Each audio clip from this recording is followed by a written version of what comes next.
to the Inglorious Blasters podcast, a Star Wars Legion podcast talking anything and everything glorious or inglorious about the game. My name is Brendan, and today with me is John. Just John. No Corey, no insults to be had. We are going off the rails. I am not just John. I am the John. Just John. There's a lot of people named John. I am the John. That is true. There are a lot of Johns. It's a good quality name. Yeah, Johns are probably the people I know the most by that first name. It is the most common name in America, I believe. Is it? Uh-huh. I'll believe you on that. I'm not going to do the research.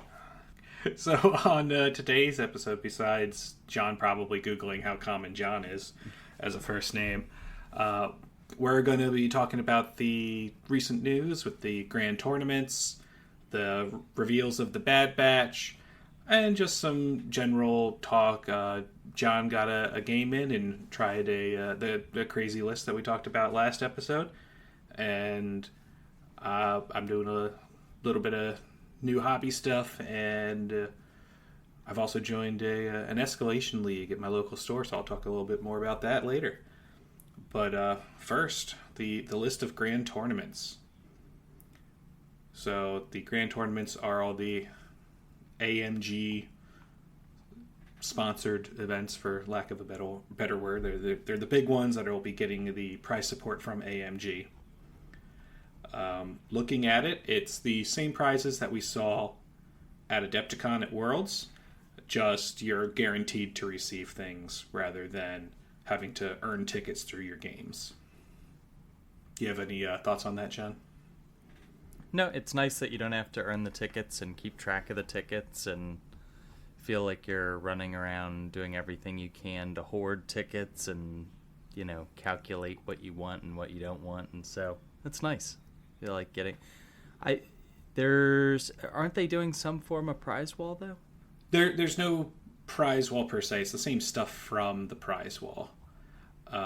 So it's every participant will be getting... Hold on, I'm pulling it up here.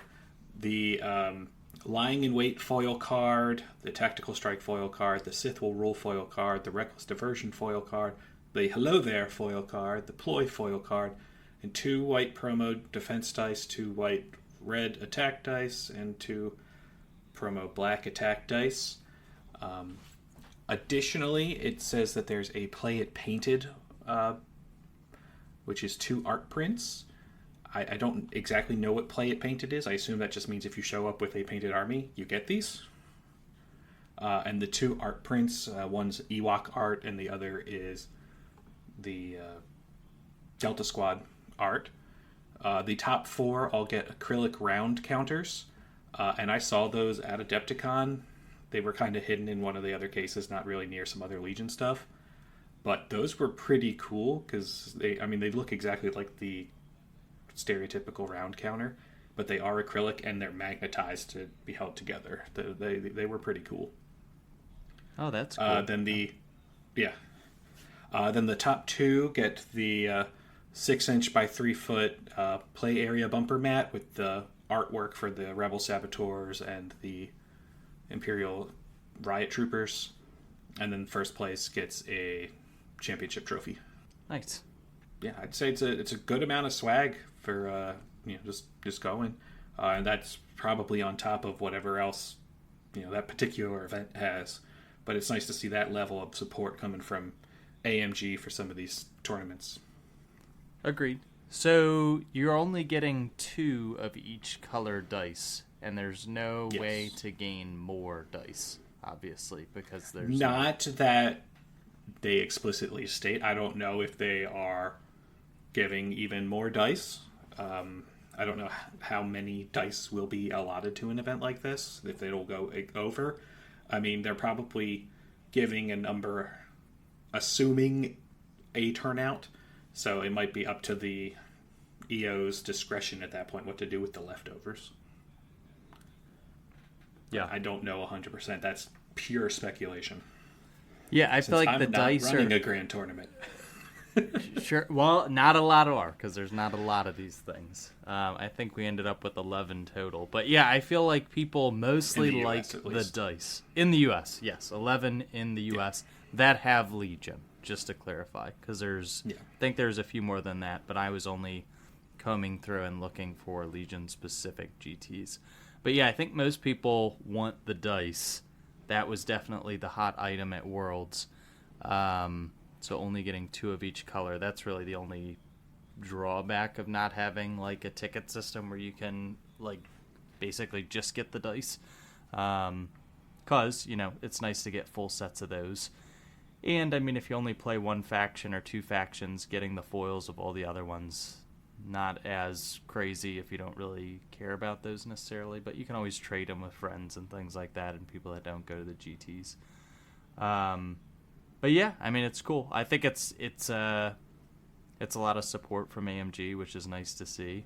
And all the stuff looked really cool on the prize wall when we were at World, so seems good.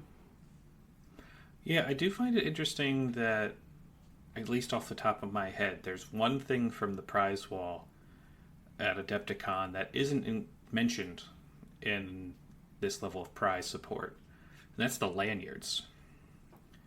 There were Star Wars Legion lanyards. I don't know. Yeah. But, I mean, they probably weren't very popular, because I don't know about everybody else, but I have way too many lanyards from all the different conventions and stuff I've been to over the years.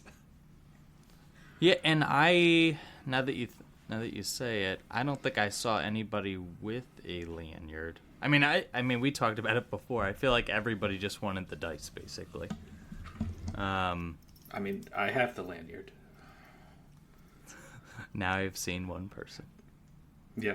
No, since this is audio, I'm holding it up to the camera in front of John, because I happen to just have it laying on my desk for some reason. I don't know. That was completely unplanned. It's just laying on my desk. The acrylic round counter is cool. I like anything that is something that you're going to use. That's why I'm a fan of the dice. Like, you're obviously going to use those in a game. The round counter, somebody's got to have one. I guess you don't have to have one, but probably should have one out there in a competitive game. So that's something you're going to be using consistently. The cards, I mean, I've said before, I'm not a fan of cards personally, and that's probably just more an OCD thing. I like all of my cards to be exactly the same, so I don't like to have like promo cards from different things, and I just want them all to be exactly the same. So all the ones from the box sets, all the same, everything matches, all my stuff is, looks a certain way, and so that's more OCD, but I like the promo cards. I know you do. Most people do. So, I mean, I am happy for the community that they will get their promo cards.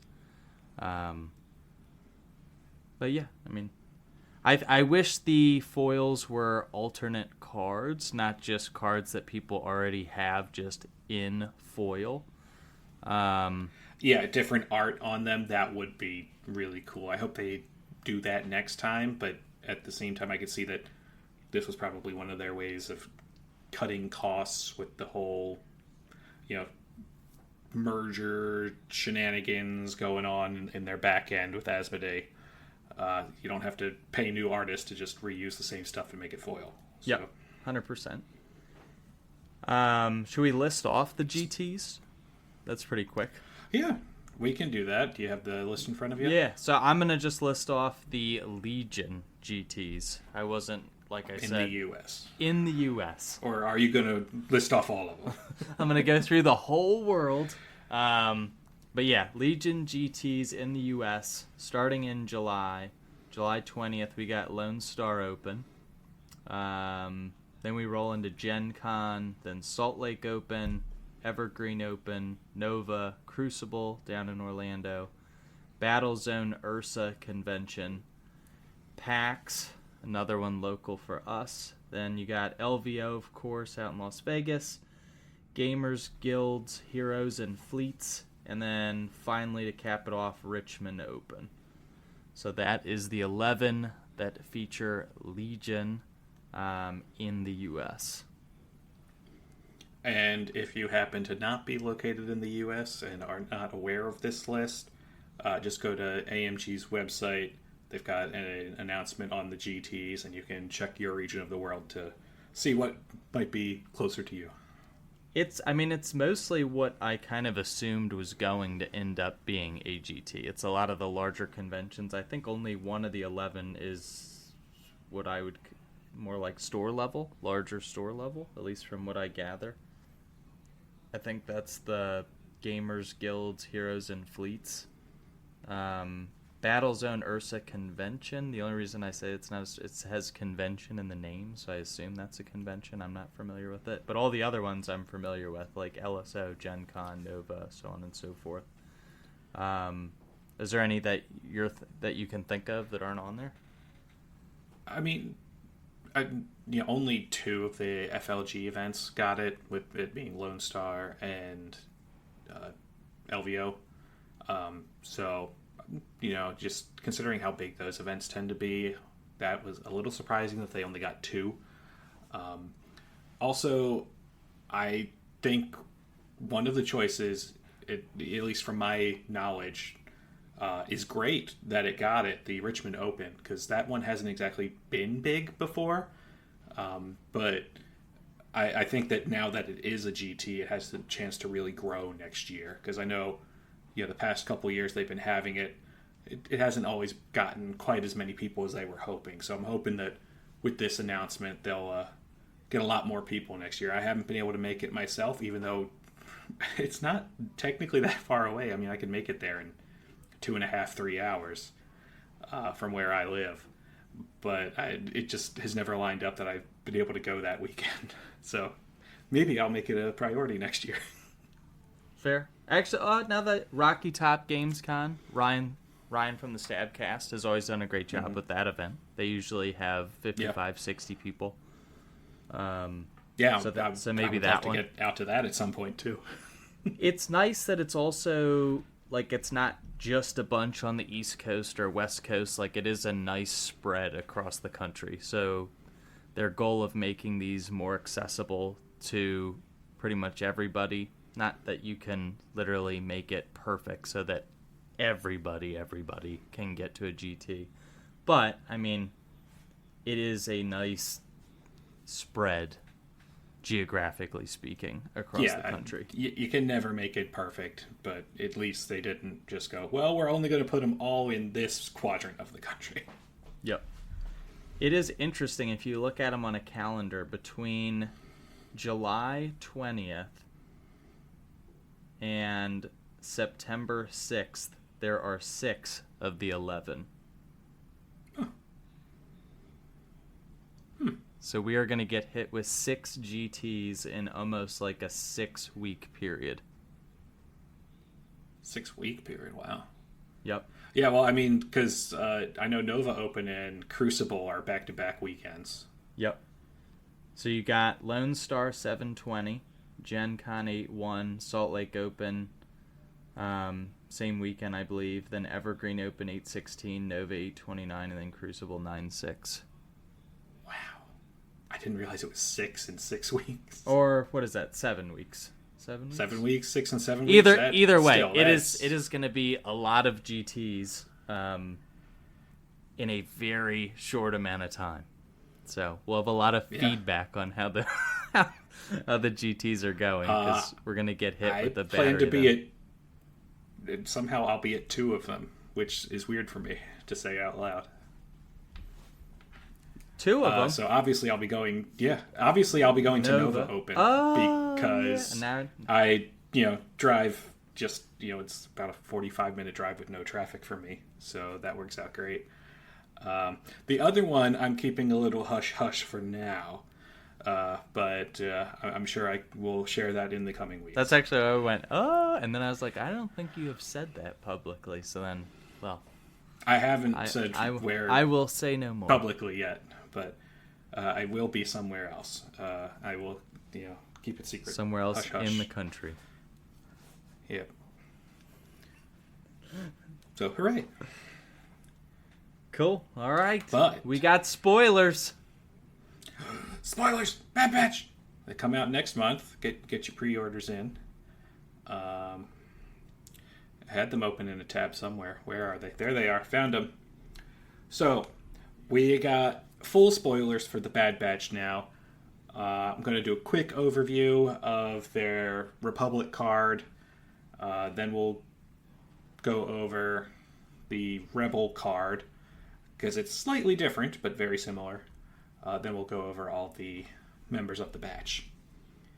So the Bad Batch are operatives, and in the Republic, they're 160 points. Clone Trooper, red defense dice, 2 wounds per model, 3 courage, ranged 1 to 2 with a black and a white. In melee, they roll red. They're speed 2.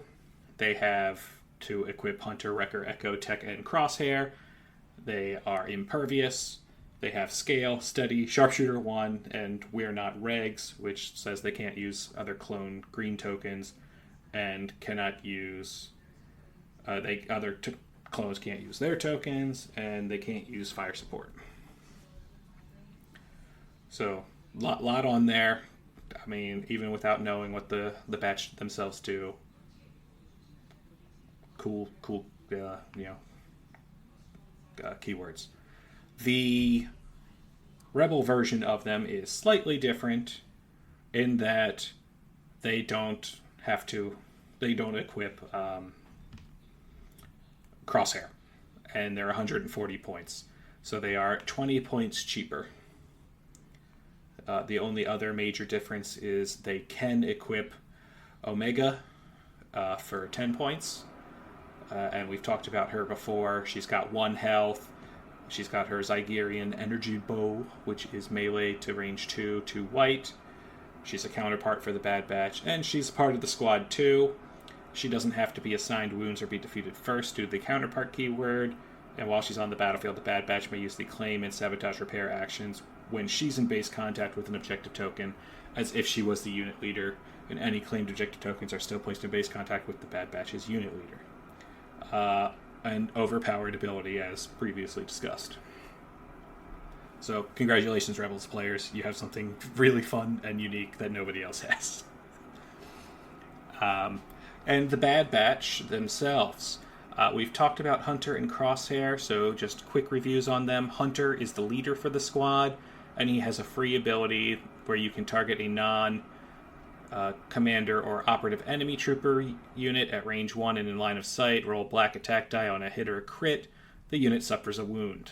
So basically, roll a die, force choke, free every turn. And Crosshair, range 1 to 5 with a red die. The weapon... If the attack pool contains only his weapon, it gains critical 1. Otherwise, normally it's just high velocity, pierce 1, precise 1. Finally, we can get to the new information. Because, I haven't talked enough as it is. So, Wrecker. Wrecker is 3 wounds. So, a full Republic Bad Batch squad is actually 11 health instead of 10. With Wrecker. He's got melee, range 1 to 2, a red, black, and a white. And while this miniature is on the battlefield, a friendly Omega in this unit cannot be assigned wounds, so the rest of his text only deals for the Rebels. But otherwise, he adds a different weapon and more health to the squad. Echo, for the Bad Batch only, adds an Echo miniature, and he's reliable 3. So clearly, Echo, getting all these cybernetic parts, made him much more reliable than the Sniper Echo. And lastly, we've got Tech. Tech gains... This unit gains Cash Aim 1 and Dodge 1, so you get 2 free tokens that are just sitting around waiting for you. And he gives them Tactical 1. So... With all this put together, the Bad Batch is impervious with Scale, Steady, Sharpshooter 1, Reliable 3, Tactical 1, Pierce 1, Precise 1, with a Cached Aim and a Dodge. It is a lot of stuff, a lot of keywords. And it looks awesome. I will say the only upside to the fact that the Rebel version, to counteract the fact that they have Omega with that ridiculous power ability to just claim things farther away than Hunter can, is they are not Pierce 1 and Precise 1. So they're going to hit a little less hard than the Republic version. But they'll be a lot better at objectives than the Republic version. Yep. Yeah, it's a pretty cool unit. I mean, and one, just like the Clone Commandos, everyone's been waiting for, and I myself have been waiting for the news drop daily on the AMG news feed. Of just like, what is it? Oh, no, it's another Shatterpoint news article. Oh, it's another MCP article. It's just waiting for the scene to stats to get the rest of these guys. So they did not disappoint. They look amazing. Yeah. Since this news has dropped, I have been thinking of ways to counter the Bad Batch. Because the fact that you can pair the Bad Batch with the Clone Commandos is giving me all sorts of headaches for trying to figure out a solution that isn't to play Republic to counter them. Oh, but John, I realized we left out their command card. Oh, yeah. And just when you thought they weren't scary enough, we do what we do. A 3-pip for the Bad Batch. Their only command card. It only orders the Bad Batch. This one's tough to read because there's a lot of words, and it makes this unit even scarier than it already was. This round, while the Bad Batch contains Hunter, they increase their speed by 1. While it contains Tech, they gain Tactical 1. While it contains Echo, they gain Reliable 1. While it contains Crosshair, they gain Precise 1. While it contains Omega, they gain Inspire 1. While it contains Wrecker, their weapons gain Suppressive. So on this turn, if the whole Bad Batch is still there for the Republic, they are now Speed 3, Tactical 2, Reliable 4, Precise 2, with Suppressive, Pierce 1, on top of their Steady and Sharpshooter 1 with Scale. Yep. Moving twice, they have 4 aims. And they get to re-roll 4 dice with each aim. I mean, you can pretty much reach out and touch anything just under range 5 with a double move, shoot at range 2. And you're probably going to be able to roll into 10 hits with Pierce 1. So John, let me ask you, as the more seasoned clone player, do you use this for an alpha strike where then potentially the Bad Batch is open to return fire? Or do you use this when they're already at threat range and try to go with them last to then just murder something off the board at the end? I mean, there's so many different uses for it. I don't even think there's a right answer. And I mean, as you know, I like to play things quite a few times before I give a definitive opinion on them. But I mean, there's so many cool, you could do a last first with them and like double move them out and nuke something and then go first with them the next round, shoot something and then move behind a building. Like there's just, like double move them back even. In a game like we kind of talked about last time of how I like to play VAPs, or how most clone players that play 800 like to play VAPs or Hostage or something. You could pretty much just alpha strike something turn 1 and then just run away and be like, all right, come at me. And you're going to nuke whatever you're targeting. Because they have a Black Suns-like attack, basically, if you could think about it like that, like a 10-die pool. Yeah. Or 11-die pool. Or no, 10, because Crosshair's 1, Wrecker's 3. You have the option to use... Yeah, you could do 11 but you're going to want the Pierce. The Pierce matters. Well, yeah, that's right, because that's on the weapon. Yep. So, I mean, it's so versatile. They're a sweet unit. They're a very sweet unit. So yeah, I mean, I think you could, to answer your question, which I pretty much did, I mean, I think you could use it to alpha strike. You could use it if they got into a bad spot, although, I mean, this is super corner case, just to get the double speed 3 move and get them out of town, because you don't want to lose a 160 point unit. Like, there's just multiple things that you can do. And the fact that they have steady makes them extremely frustrating because of the whole corner, jump out, shoot, move back. They're going to be a frustrating unit to play against. Extremely fun to play with, though. Speaking of playing with, what do you think you're going to always include with them when you play them? My first 2 thoughts, not in any particular order, are Padme, because she can still exemplar them tokens, even though, because they can't share with their fellow clones. And then also, I mean, Yoda seems like the obvious answer here, because he can just have them move and then they can just use steady, with one of his guidances every turn. So yeah, and there's ways that you can, I mean, there's ways you can play any of his cards 3 times. But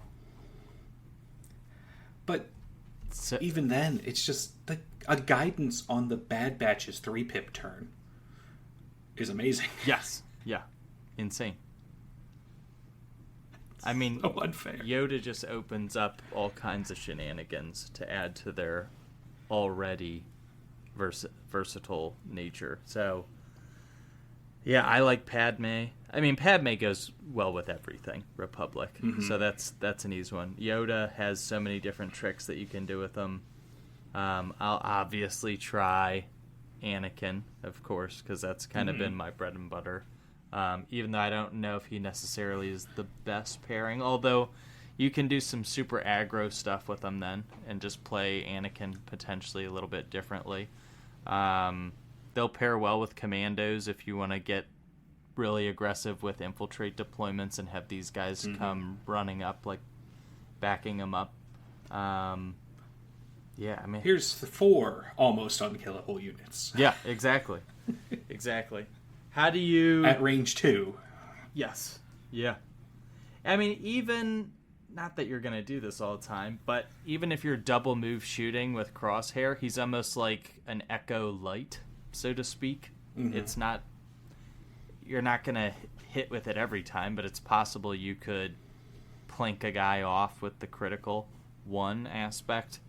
Yeah, I mean, you've got Tactical 1, you've got aims to spare to try to get that crit. Exactly. So, I mean, you've got a 25% chance or 50% chance if you have another aim in there of getting a crit or a natural or rolling a surge and getting your critical 1 and then spending the other aim for Pierce. So, I mean, if you're double moving anyway, you get the freebie shot, so... I mean, you might as well at that point. Yeah, exactly. Take advantage of it. If you can't do anything else, take that shot. So they're cool. I mean, I think it's also interesting, who do you kill off first? My immediate thought. Yes. Well, I'll throw it to you. Who do you think you would kill I was going to say that was my next thing. The only thing I see about the Bad Batch that's going to give some Republic players pause is the analysis paralysis of who do they have to kill first. Never before, no faction has to deal with this. It's, well, what keywords do I want to start losing? Personally, in the Republic version and the Rebel version, I probably would have Wrecker go first. Because, again, he's got 3 wounds, so you've got a little bit more leeway there. Also, the fact that, Wrecker has to die before Omega for the Rebels. So, It just kind of makes sense. You end up losing one black die at range, but you end up losing a good chunk for melee. I don't think you ever really want these guys in melee, if you can help it. After that, it kind of depends on your strategy. Like, part of me says RIP Tech after Wrecker, because you probably like the surges from Echo for your defense still. And the other option is to get rid of Crosshair, but you kind of want to keep that Pierce around as long as possible. I mean, it's really difficult to start making your decisions after that, in my opinion. I don't know about you, though, John.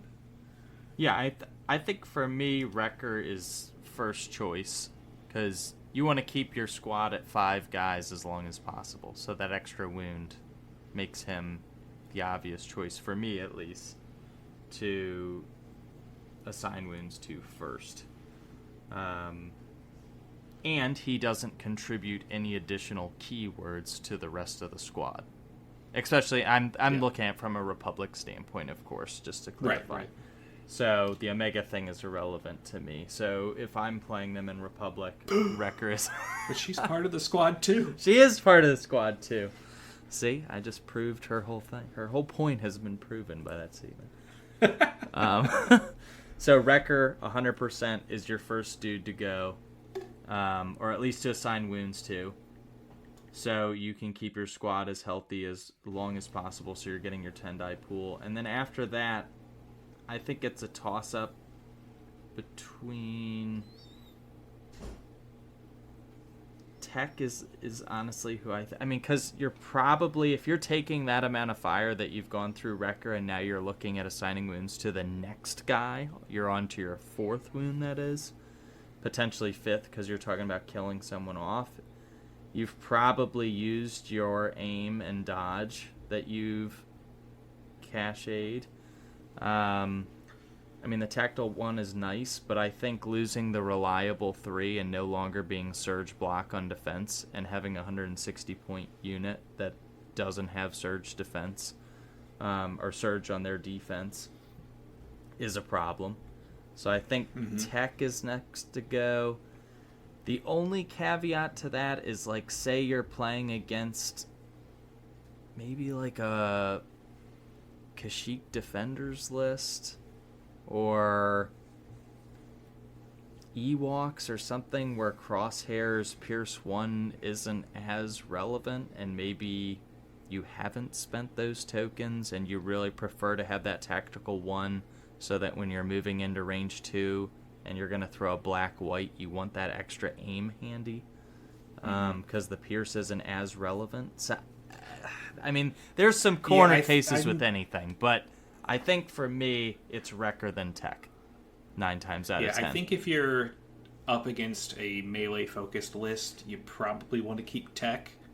That way you can just keep double moving, get the aims, and still stay out of charge range.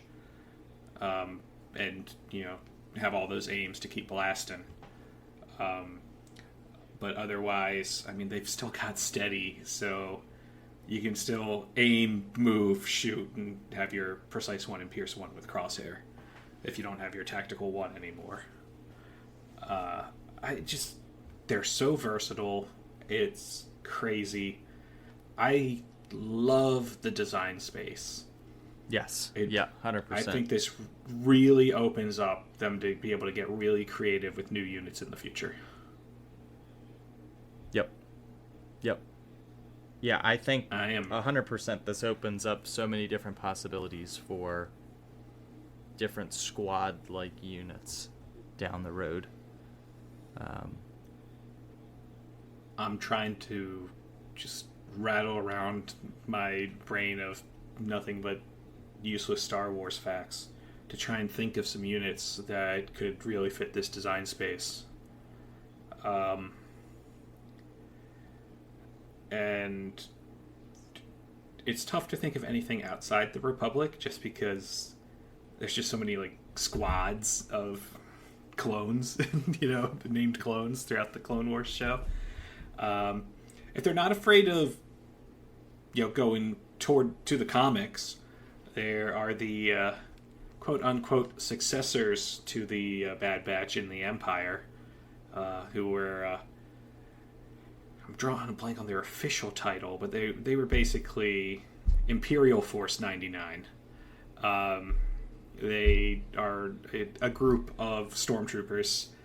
They had similar kind of roles. Like one guy was really big, kind of like Wrecker, but the leader actually had a lightsaber. So that would be really cool to see as a unit. They were that was a fun bit of arc in one of the comics for a while. But yeah, I mean, maybe you could do it with smaller groups, obviously, like a Chirrut Imwe and Baze Malbus from Rogue One. You could just do a Guardians of the Wills squad and have them be the members, So it's going to be interesting to see what else they come out with along these lines. Yeah, Ghost Crew seems like I would hate for the Bad Batch to be a one and done kind of an idea. Yeah, 100%.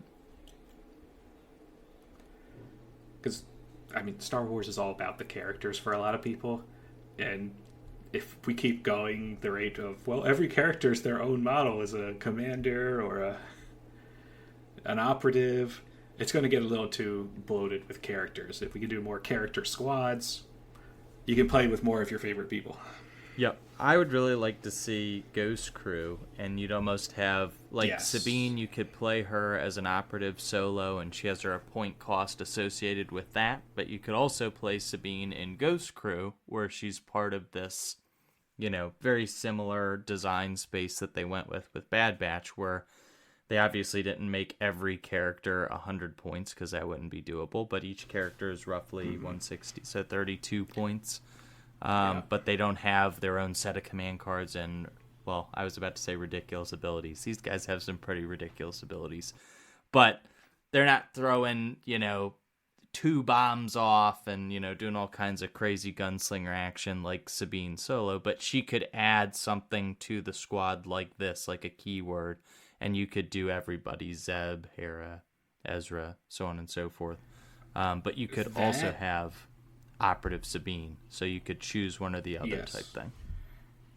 Yeah, I mean, Ghost Crew designed in the same way as the Bad Batch would be the scariest melee unit I can think of.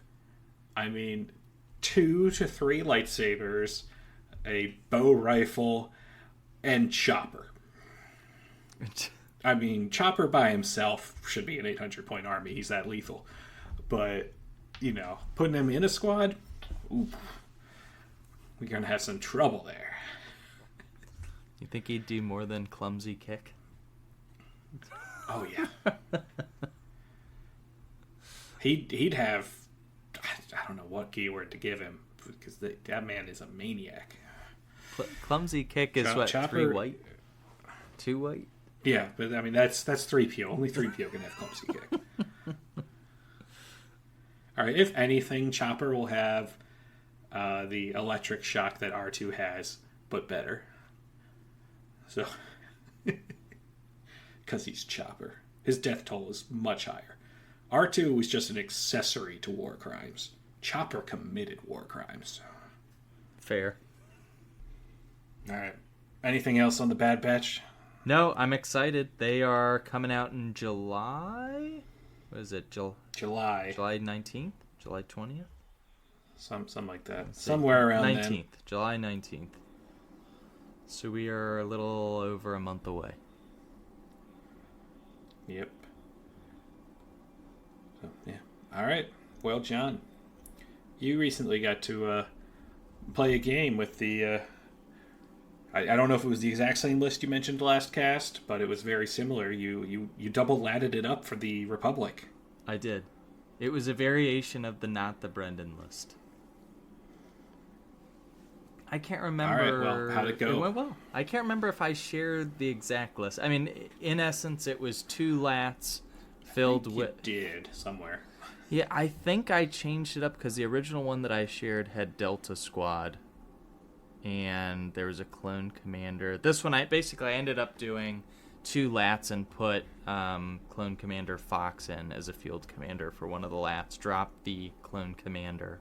So it ended up being 2 lats filled with Wookiees with the shields, 2 clone commandos with the HQ uplinks, and then a phase 2 squad with a mortar, and then phase 1 with RPS, and a naked phase 1, I believe.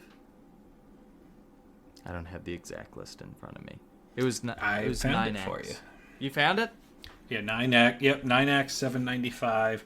Naked phase 1 with RPS, phase 2 with mortar, 2 Wookiee Warriors battle shields, 2 clone commandos with HQ uplink, Katarn armor, and their config, 1 lat with onboard comms and high energy shells, and 1 lat with clone commander Fox onboard comms and high energy shells. Yep. All right. So I was on point there.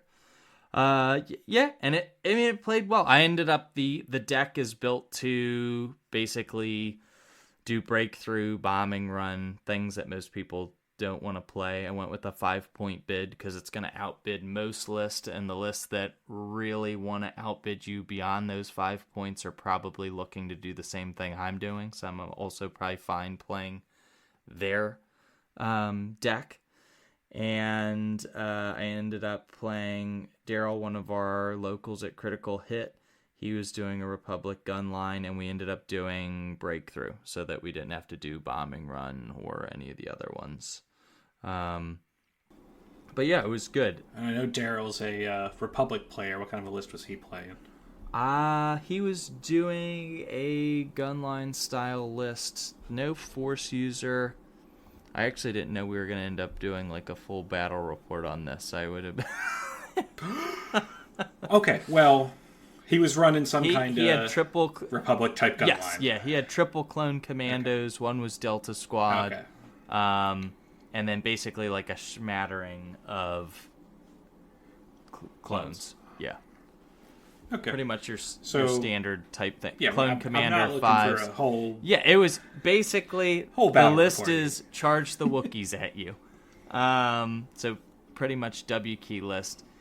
He infiltrated the Delta Squad. He was trying to kind of like pin me in, so like half his force was kind of one direction, the other was on the other side because we're on advanced positions, and everyone was using that scout move. And he dropped Delta down, and it kind of pinned or basically boxed out my 2 clone commandos. And then I had this, there was really not a lot of buildings for me to run down the one direction. So I had to basically flank around to, I don't even know how to explain how the 2 deploy. I've done a terrible job explaining battle reports, I feel like, these last 2 times. Terrible. To make a long story short, the Lats basically just beeline towards Delta and just one-shotted Delta after the Wookiees jumped out and charged them.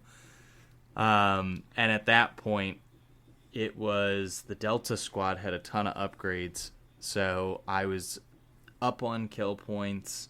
He had Padme, but he was down to 8 acts. I was at 9 acts at this point. I knew he would probably score secret mission, but if the game state stayed as is, it'd be a 9-9 tie, and I would be up on kill points. So it's kind of like, all right, my Wookiees are here. If you want to engage me, you can. You're going to get mauled by Wookiees.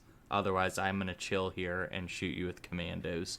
So we were just basically trading shots, range 4 shots with our commandos until my commandos got down to 2 or 3 man squads, and it was like, all right, now I don't have to do anything more other than score my units on turn 6.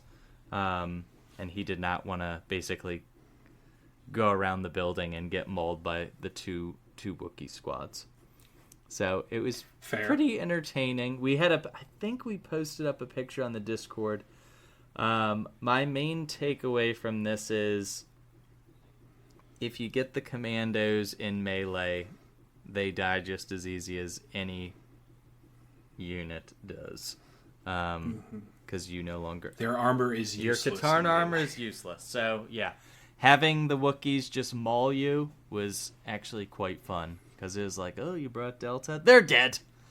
And I will say the Lats, using them as gunships, so my plan here was you play the 3-pip turn 1, you give orders to both Lats, they then are able to give orders to the Wookiees, and then the third order goes to one of your phase 1 or phase 2, so you can set up a fire support at range 4, and then you pop the HQ uplink on both the commandos, and the commandos are going to shoot recover, and basically what you have is perfect order control, so the Wookiees and Lats can go whenever you want.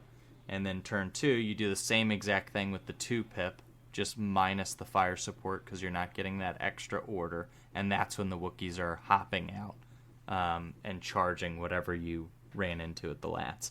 But I was expecting the Lats then to be able to act as gunships, and they just hit like wet noodles. So that was my other takeaway of like, commandos charge them in melee with something that's a legit melee threat, and they go down easy. But Lats as gunships, not very impressive. Not unless it's the Empire and Baron Rudor. So, otherwise, no. It's not very impressive as a gunship. And I am just so used to Exemplar I think that's the first time I haven't played Padme in a list in maybe 3 years. Well, I'm proud of you. Thanks, buddy. You've finally broken your addiction. The whole time I was just like, why are there not extra tokens to share with basically everything? Because like the Lats not being able to, like, normally you'd be able to, all right, this Lat's gonna shoot, it's garbage, but if I have 3 aims, like between it doing an aim shoot and then Padme doing an aim quick think, I could probably roll these 7 dice into 6 or 7 hits. But instead it's like I have 1 aim, maybe no aims, because they have to like also get out of there or get blown up. I feel like it was consistently like, all right, I hit with like 3 or 4, 2 go away to heavy cover. All right, you roll 1 or 2 saves. Oh, you save both of them. All right, it did nothing. Take your suppression. Why did I pay 110 points for this unit? Well, your fault was not having Hound and Grizzer, so you have the observe tokens. But that's an action. You have to take an action. Yeah. I guess that's an extra 2 rolls over an aim token, though. Yeah, it is. But I mean, I think they're only really worth pairing if you also have Cody. And I was constantly afraid that my Lat was gonna like just fall over and smash the rest of my units, so that was another downside. Yeah, that is also a fear of playing with a Lat. So when I put them up on buildings, if there was any situation where I was like, this might fall over, I was like, you're pretty much going to be able to shoot this. We know this. I would just take the model off. And it was like, I'm just going to set this over here. The last thing I want is to damage my Lat or the rest of my army, because everything was fairly balled up. So I just imagined my Lat just smashing to pieces, and then in the process smashing my Wookiees or my commandos or just anything. Just seemed like just mass carnage could happen if the Lat fell from like a building. Yeah, it definitely feels like the model that would do the most damage to other models if it fell over. Yeah, it's pretty hefty. Yeah. So yeah, the Not the Brendan list is 1-0. I am interested to try it again. It did well, and it does have commandos, so it's not like it just has like all the bad stuff. No, right. I honestly forgot how much I enjoyed Wookiees. Referencing the Lat. Because for about a year and a half, I played Padme triple Wookiees before the Battle Force, and that was like my main list. And then I dropped them after the scale nerf. I murdered you. Well, that happened too. That I don't think there's any correlation to me stop playing them. But but when the scale nerf happened, that's when I switched to Anakin Padme versus Padme Wookiees. So it felt good charging things with Wookiees and just units being mowed down. Well, it was just the Delta Squad unit, but So It do you made me think want to. you'll get more Wookiees and try the Wookiees? Well, I was about to say it makes me want to try the Battle Force. I have the Wookiees to do it. I have not played it yet. Oh, look at this guy.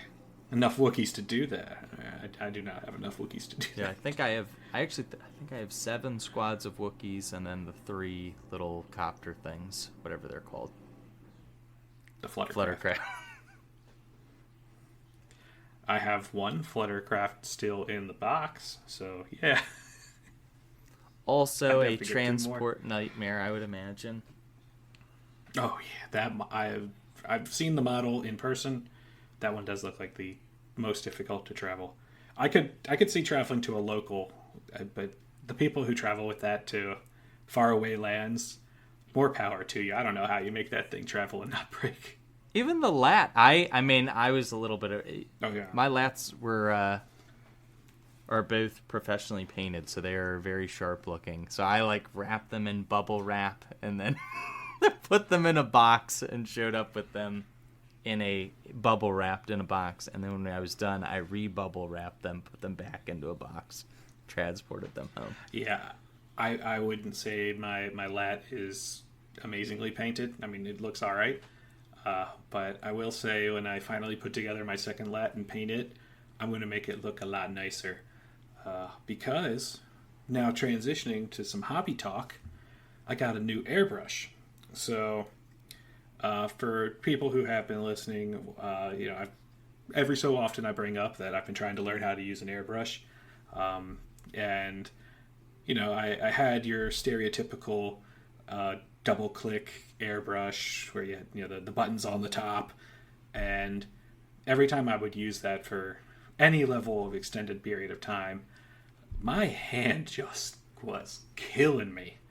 I don't think it helps that, it's the same hand I use to click a mouse, and I do have to do a lot of that for work. So, I guess my my mouse finger was getting real tired. I don't know. So, I mean, it was getting to the point where I'd use it one day, try to do some stuff on some terrain for maybe 2 hours or something, and my hands hurting for 2-3 days after that. It was no good, no fun. So I finally bit the bullet and got a pistol grip airbrush, and tried it out for the first time yesterday, actually, over the weekend.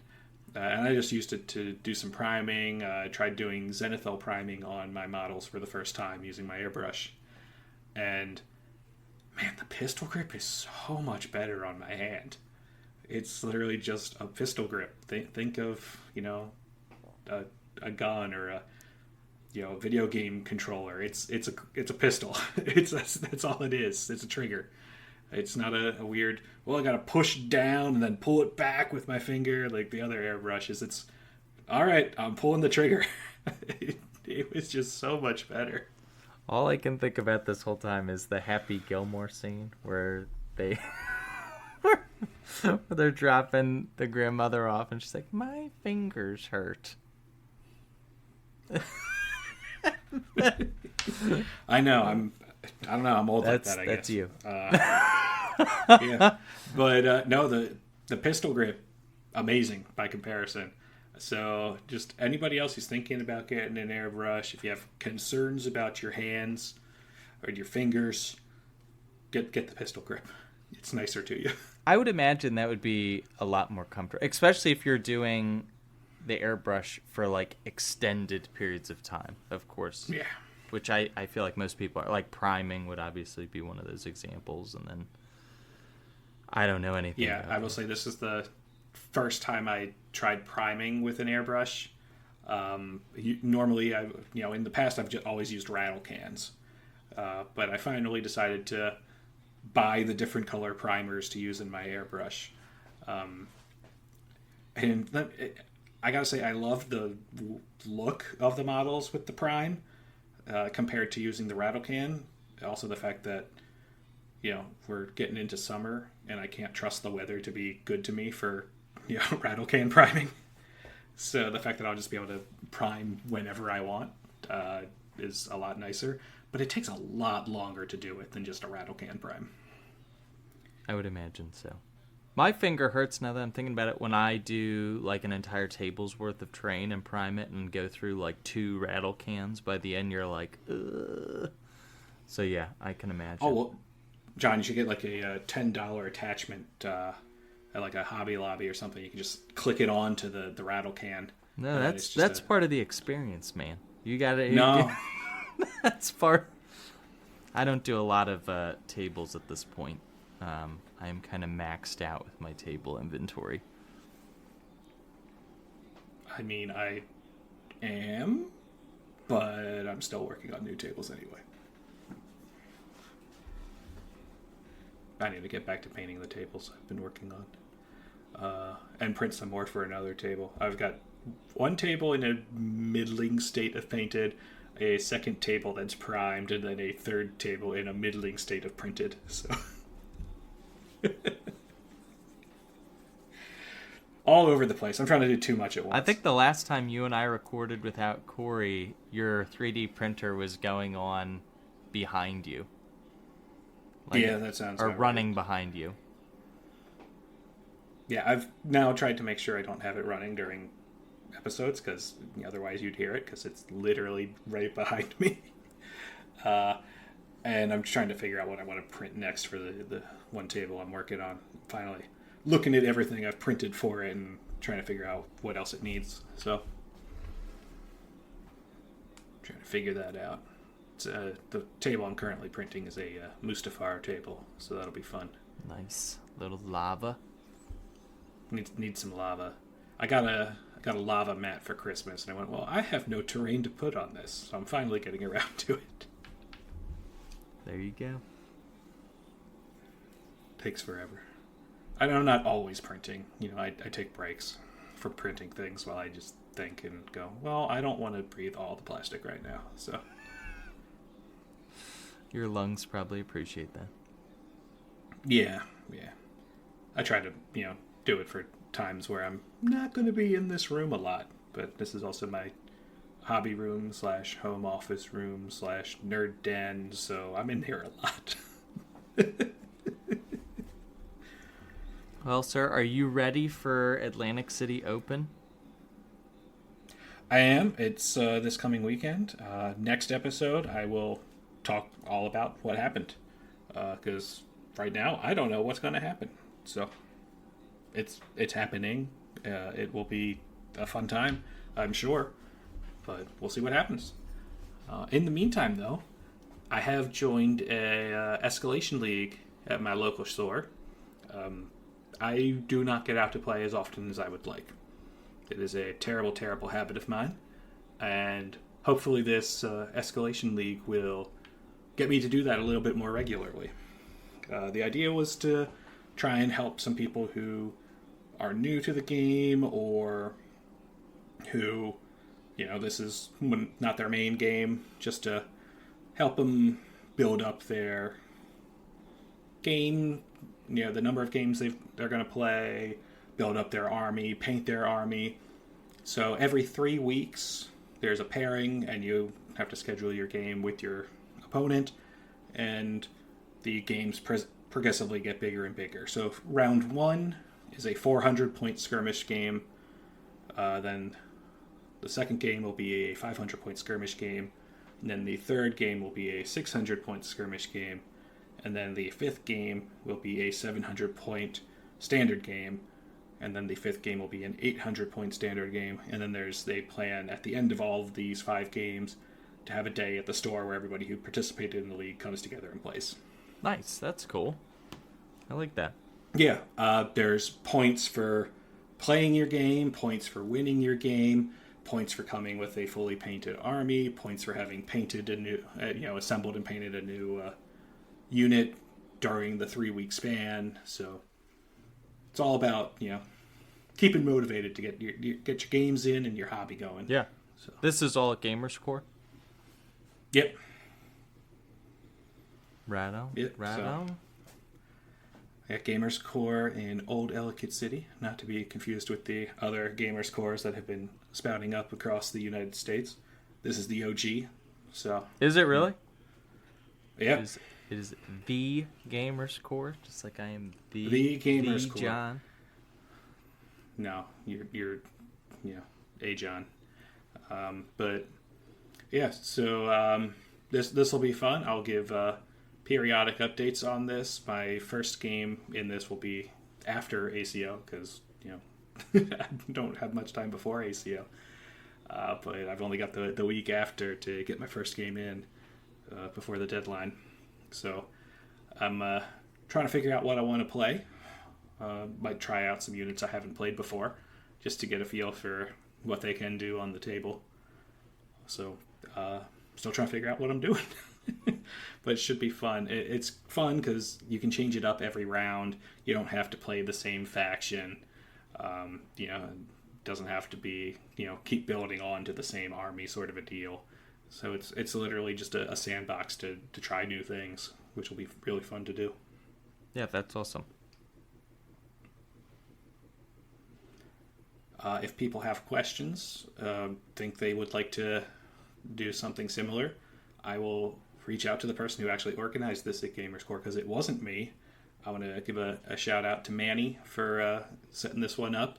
And if he's willing to share the rules and everything that he came up with for this, I'll happily pass it along to you if you would like to do something similar.